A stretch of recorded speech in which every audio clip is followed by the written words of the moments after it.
By far the craziest thing I've ever done. I just finished the Quran in one day. See that timer?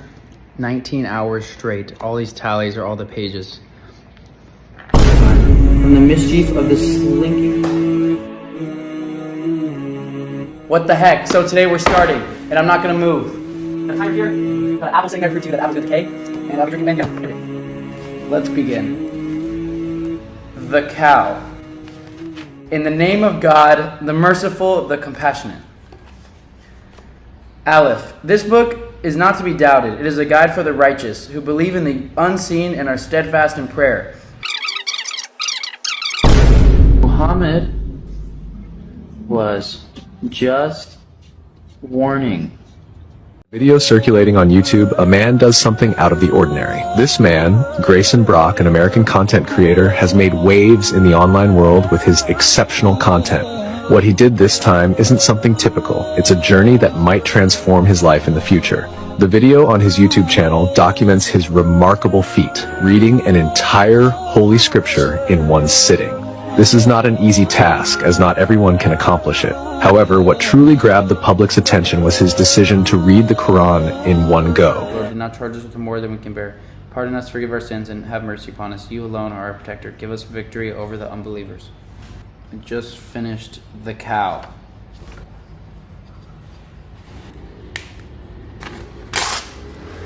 The Cow summary. Believers, submit all of you to God and do not follow in Satan's footsteps. God is aware of everything. God is all-knowing.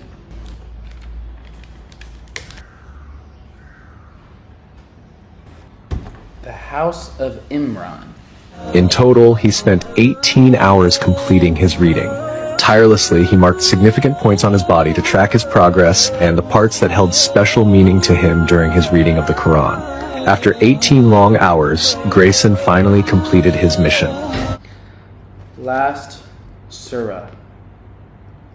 And I have officially finished the Quran in one day. Mankind. In the name of God, the merciful, the compassionate.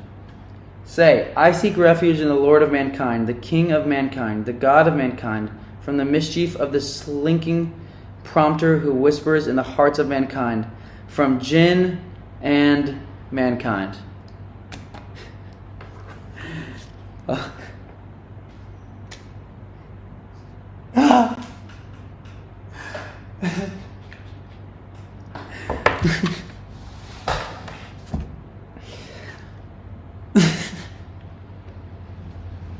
My friend's sleeping. From his reading of the Quran, he distilled 3 key insights that were profoundly meaningful to him. First, the importance of reverence and obedience to God, without associating any partners with him. Second, the necessity of self-restraint from worldly desires and living in accordance with divine guidance.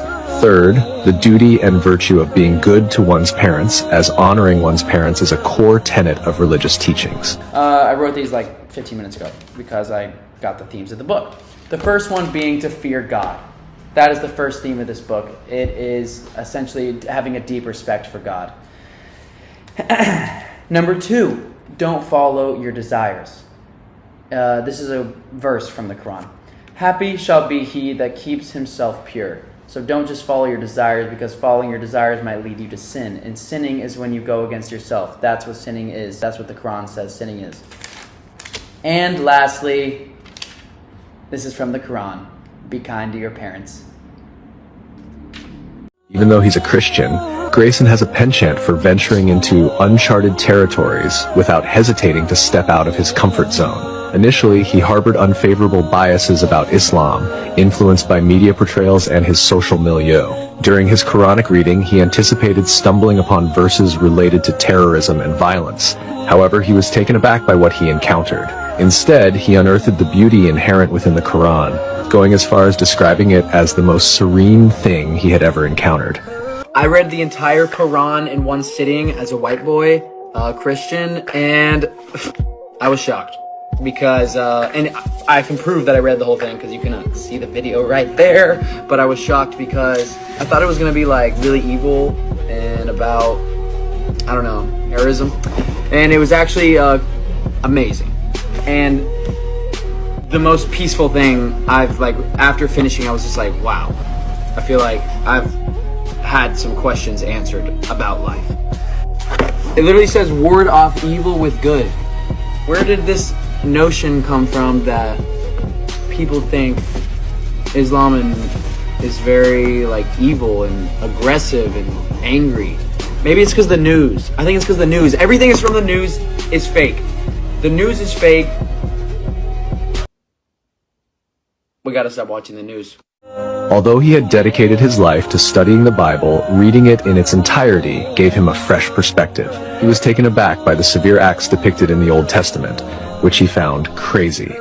When he turned to the Quran, he noticed significant shared values between Islam and Christianity. The Quran's profound depth and intensity impressed him, despite its smaller size compared to the Bible. Conversely, Grayson felt that modern Christianity has strayed from its roots. This realization led him to contemplate Jesus' warning about a divided kingdom's inevitable downfall. I just read the entire Bible and the entire Quran. When I read the Bible, I was surprised at how violent it was. I've been studying the Bible my whole life, but reading all the way through, the Old Testament is crazy. And I also, reading the Quran made me realize that the values that Muslims share with Christians, or that they do share values, pretty much everything is the exact same. Islam and the Quran is just a much more to the point. It's 1/10 of the size of the Bible, so it's only 10%.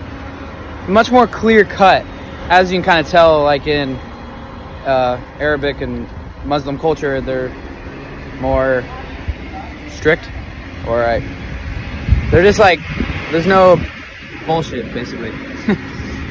They don't mess around with all this time, and you don't disrespect the Prophet Muhammad, and you don't disrespect Islam.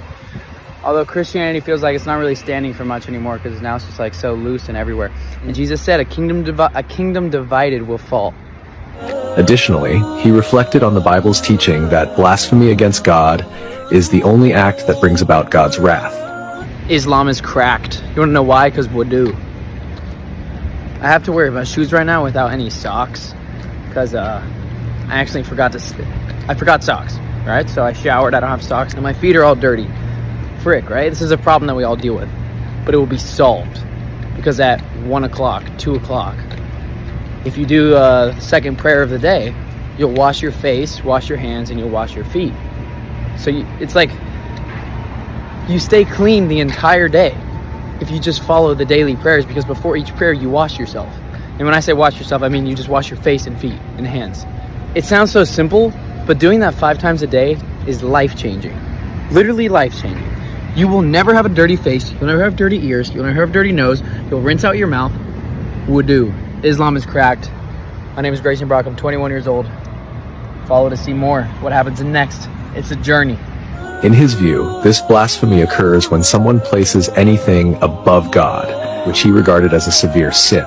He began to understand that worshiping a human being as God is the most blatant form of blasphemy. This realization made him more critical of the concept of divinity in Christianity. Our Father, who art in heaven, hallowed be thy name. Thy kingdom come, thy will be done on earth as it is in heaven. That's the Christian prayer, and Jesus told his disciples how to pray. And it starts off with, Our Father. Jesus was worshiping God. And Jesus spoke Aramaic. You know how he said God, how you say God in Aramaic? Look it up. Allah.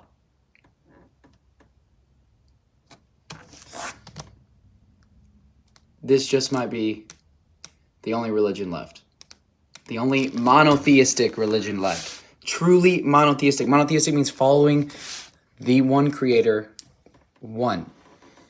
Intuitively, everyone knows that there must be one. We must have come from one source, and that source is the truth. And that truth is God. That's the idea of God, is that it's the truth. Islam is cracked. You want to know why? Because wudu. I have to wear my shoes right now without any socks, because I actually forgot socks, right? So I showered, I don't have socks, and my feet are all dirty. Frick, right? This is a problem that we all deal with, but it will be solved, because at 1 o'clock, 2 o'clock, if you do a second prayer of the day, you'll wash your face, wash your hands, and you'll wash your feet. So it's you stay clean the entire day if you just follow the daily prayers, because before each prayer you wash yourself. And when I say wash yourself, I mean you just wash your face and feet and hands. It sounds so simple, but doing that 5 times a day is life-changing. Literally life-changing. You will never have a dirty face. You'll never have dirty ears. You'll never have a dirty nose. You'll rinse out your mouth. Wudu. Islam is cracked. My name is Grayson Brock. I'm 21 years old. Follow to see more. What happens next? It's a journey. This is by far the craziest thing I've ever done. I just finished the Quran in 1 day. See that timer? 19 hours straight. All these tallies are all the pages. Unbelievable what it says. Such as this. To be kind to your parents. I mean, we need to get rid of this thing. This is disgusting. The second thing that this disgusting book taught me was this. To not follow my desires. Which is quite contrary to what everyone else has been telling me and what the news has been telling me. They've been telling me to follow my desires, so I've been doing that. I haven't been working out. I've been eating McDonald's and Kit Kats and Starburst, and life is just great. And I also want to identify as a pony.